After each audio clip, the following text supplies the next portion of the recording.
I would tell you that it is going to be 10, 20, 50 times harder than anything you've ever done.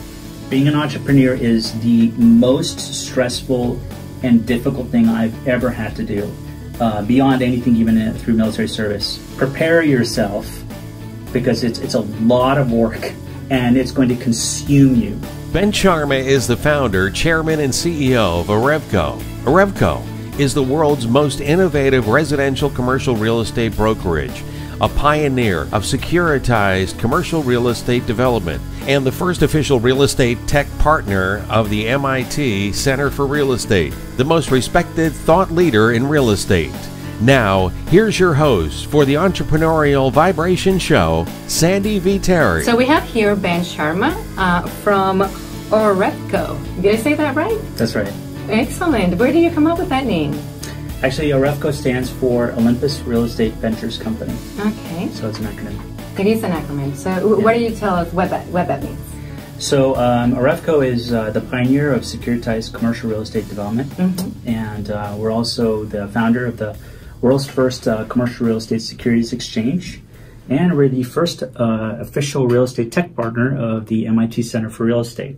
So what does all that mean? Basically what that means is when we do a commercial real estate development, we convert that development into what we call real securities. And then we sell those real securities, and that's how we finance the project.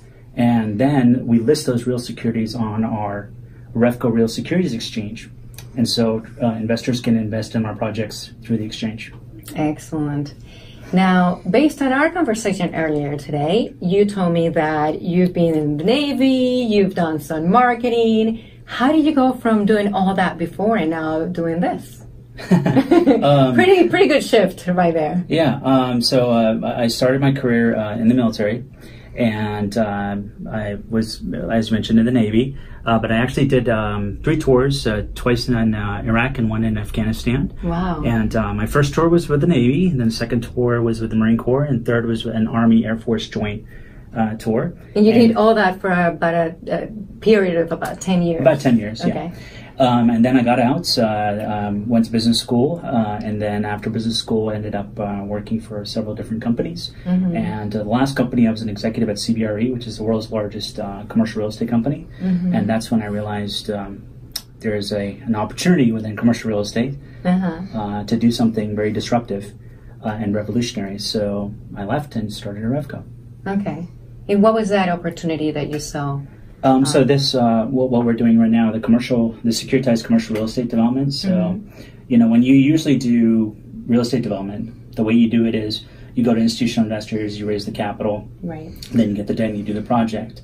Well, that shuts out 99% of the market because unless you're a very, very wealthy investor or you're an institution, you're not able to invest in specific projects.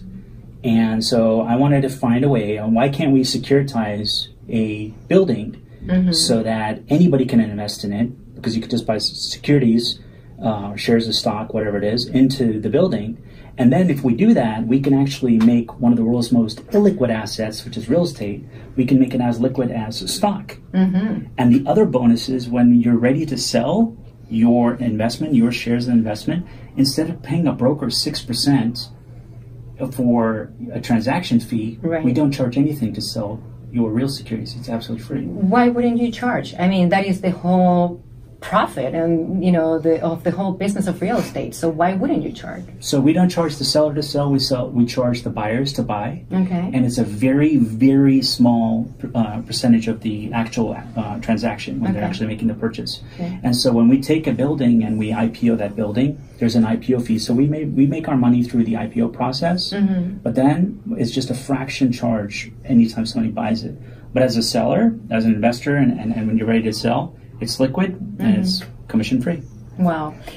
You were telling me that you actually made that decision to become an entrepreneur back in 2014. That's right. Correct. Okay, so tell me a little bit more about that decision, that trigger point. What was it? I just kept working, right, in different companies. And then when this idea at my last job, I started getting a lot of exposure into commercial real estate. And I'm like, oh my God, there's so many opportunities here. And when the light bulb clicked. Aha moment. Yep, exactly. Then I decided, okay, now this is an idea worth walking away from my career to go and pursue this. Because, it takes, you're taking risk, personal risk, financial, personal risk. Right. So tell me about those risks. What risk did you see right in front of you, and did you have any fears? Oh, yeah. I don't think any entrepreneur would say that they're fearless. I think everybody, and it's natural to be worried. I'd say two things come to mind. I would say current income and earning potential. So when I left, it was a very high income bracket, and to walk away from that into a who knows how this business would happen, how much I would make, etc., how long it would take, etc. That was a huge fear of mine. And then the second fear is related, but a little bit different, earning potential. Every single day, every hour I'm working on an entrepreneurial thing, I'm giving up my opportunity cost is my earning potential. What would I be making that year had I continued in my career, etc. Right. So it's all about, for me, it's all about the financial risk, personal risk of going on your own. So how did you overcome those, fears that you were feeling at that time? I think a lot of support from family and friends. I don't think I've personally overcome it. I think, now I feel, I'm glad I made the decision. But for the first at least 2 or 3 years, there was definitely a constant stress. So until you get to the point where you transition from a startup to, hey, you know what, this is going to work, and I'm going to make a career and a life out of this thing. Yeah. Until that point, it was a constant fear. And if it wasn't for, family and friends, I don't think I could have done it. So you do need that support mechanism around you. Yeah. And for everybody listening, they need to know that we all, and I constantly, everybody that I interviewed, by now I've interviewed about 10 people, and they all say the same thing. As long as you have that support mechanism around you, that they all have fears, and you need to make sure that you have resources, that you have the tools, that you have the people around you, that you surround yourself, because you will feel those fears. And for as long as you keep going, you keep fighting, you keep believing in your dreams, you'll get through it. And that is extremely important. Yeah. Well said. Yeah, well, but thank you for sharing that. Sure. So what is the vibe that you want to portray to your customers from your company? What would you say is your brand vibe? So let me answer that in 2 different ways. Sure. So first of all, I'll tell you about our core values, and then I'll tell you about the key benefits that we provide the customers. Perfect. Okay. The foundation upon everything is our core values, and these aren't just, let's create some core values and call it a day. I put a tremendous amount of thought behind these. So number 1 is innovation. I did not want to do just another cookie cutter operation. I wanted to actually disrupt an industry. So that was our number 1 core value. Then the other 4 are kind of related to how would I want a business to treat me if I was a customer? Well, I would want excellence. So if I'm hiring a company, I want them to do an excellent job. I would want efficiency, speed of operations. I would want to make sure that they're a company that has a lot of integrity.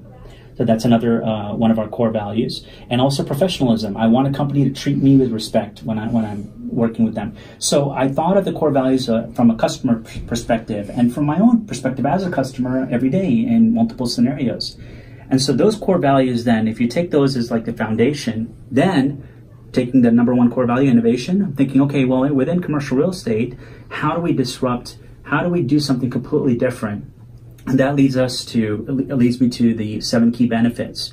So when you purchase real securities from us, which are really shares of stock in different buildings, you're getting 7 key benefits from it. The first benefit that you're getting is you're getting to invest specifically in a building of your choice. Unlike a REIT, a real estate investment trust, which is a way that a lot of people invest, whether they know it or not, their financial advisors are probably purchasing REITs. And those REITs, you're not able to pick specific buildings. They're like a portfolio of different commercial properties. So that's one, you get to pick the building. The second thing is, I wanted to open up the industry. I don't want, if I was an investor, I would want to be able to invest in a large building. For up until now, it's been shut out to almost everybody. Unless you're extremely wealthy or you're an institutional investor, you're not able to invest in a large building. So our second benefit is that you give investor access to these large buildings. Then our third and fourth key benefits are that you are actually, these securities, same with stock, you're getting capital gains and you're getting dividend payouts. And those dividend payouts come from the income produced by the assets, right? And I thought, okay, if a customer is trying to invest in a building, nobody has the time to sit there and property manage the building. So we provide professional property management for those buildings. And then the last two key benefits is if I have invested in a building, I would want to sell that right away, that investment, when I'm ready to do so. And I don't want to pay some broker 6%, of my profits, basically, to be able to sell the building.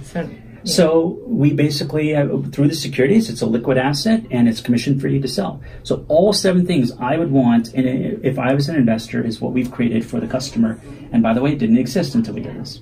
What have you learned in this amount of time that you are willing to share with them and let them know, if I could do something differently, what would that be? So one huge mistake I made was bringing on people early in the process and even midway through the process. And here's why it's a mistake. The companies, when I was working before I went the entrepreneurial route, the companies were very high performing companies. The type of caliber of people there, high income, very educated, had a strong skill set. When you leave and you decide to do something on your own, you may be, like in my case, the only person that comes from that kind of background. And so then when you try to bring other people on board your team, these aren't the brightest bulbs, right? And so it was excruciatingly frustrating trying to train somebody to get them up to speed on anything, because these aren't, like I said, the brightest of the bunch.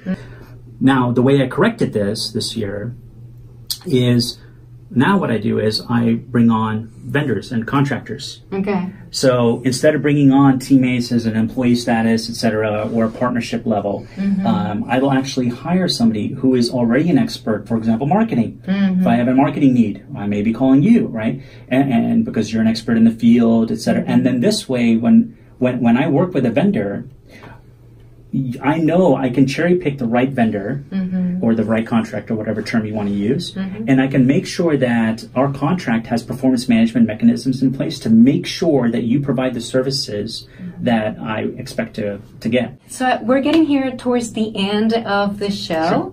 And I want to give you the opportunity to actually talk to the audience here, actually talk to the mic like they are, a whole room full of entrepreneurs.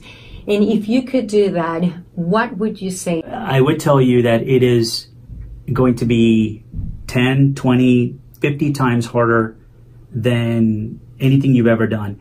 And I would tell you, it's going to sound weird, but being an entrepreneur is the most stressful and difficult thing I've ever had to do, beyond anything even through military service. So prepare yourself, because it's a lot of work and it's going to consume you. I just do not see how I could manage being a good husband and being a good father and being an entrepreneur at the same time. People have done it. My hat is off to them. That's incredible. But I just don't see how there's enough time in the day for that. So get going soon. And expect a lot of hard work. Yes, thank you very much. I really appreciate you coming to the show. It was an honor to have you here. It was an honor to be here. Yes. Thank you so much. And how can the audience find you? Arevco.com, or you could look me up on LinkedIn, Ben Sharma, Sharma. Thank you very much, Ben, for coming to the show today. Thank you. Thank you. Now, we would love to hear from you. Tell us on the comments below. Was this advice helpful to you today? And how can you put some of what you learn into practice right away to start to see a difference in your entrepreneurial journey? Also, don't forget, if you found this podcast helpful, make sure to subscribe, share with your friends, and hit the like button so we know to make more podcasts like this one.